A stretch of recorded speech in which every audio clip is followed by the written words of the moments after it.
আর লুকিয়ে আসছিলাম, আমি একা লুকিয়ে আসছিলাম, কোনো দালালের মাধ্যমে আসেনি।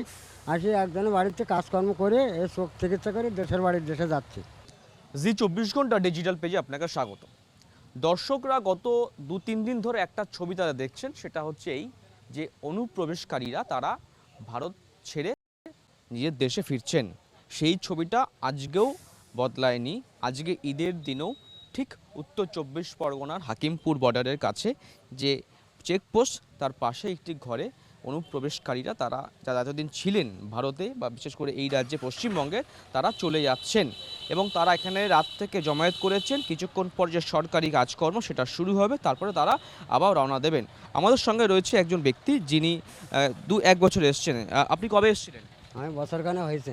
আর কি উদ্দেশ্যে এখানে? আমি আসছিলাম এখানে উদ্দেশ্যে ডাক্তার দেখাতে আসছিলাম, চোখ অপারেশন করাতে আসছিলাম। দুইটা চোখ খারাপ হয়ে গেছিলো, তাই অপারেশন করাতে আসছিলাম।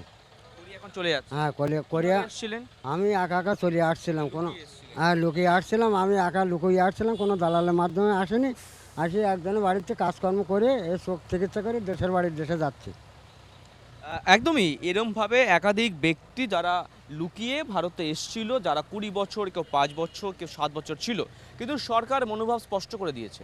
চিহ্নিতকরণের কাজ শেষ, নাম বাদ হয়েছে, এবার দেশে ফেরার পালা, অর্থাৎ এখান থেকে ফেরত পাঠানো হবে। সুতরাং সেই ভয়, গ্রেপ্তারি হওয়া বা হোল্ডিং সেন্টারে যাতে স্থান না পেতে হয়, সেই আতঙ্ক থেকে তারা আগে ভাগে তারা এখানে জমায়েত করেছেন যাতে তারা চলে যেতে পারেন। সেই ছবিটা আবার দেখাতে বলবো পার্থপালকে, আমার সহকর্মী রয়েছে, পার্থপাল দেখাচ্ছে সেই ছবিটা। বাচ্চা কাচ্চা তারা ব্যাগ পাটোয়া এবং যে বাসনপত্র তারা এতদিন ব্যবহার করছিলেন, সেই সব তারা একদম গুছিয়ে নিয়ে আজকে তারা এখানে জমায়েত করেছেন এবং কিছুক্ষণের মধ্যে সরকারি কাগজ প্রক্রিয়া দেখার পরেই কিন্তু বিএসএফ হাতে তুলে দেওয়া হবে।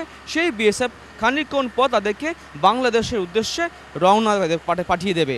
এই যে প্রক্রিয়া আছে, সুতরাং আজকে ঈদের দিনেও কিন্তু একই ছবি হাকিমপুর বর্ডারের চেকপোস্টের সামনে। পার্থ পালের সঙ্গে অর্ণবংশ নিয়োগী, জি 24 ঘন্টা, হাকিমপুর।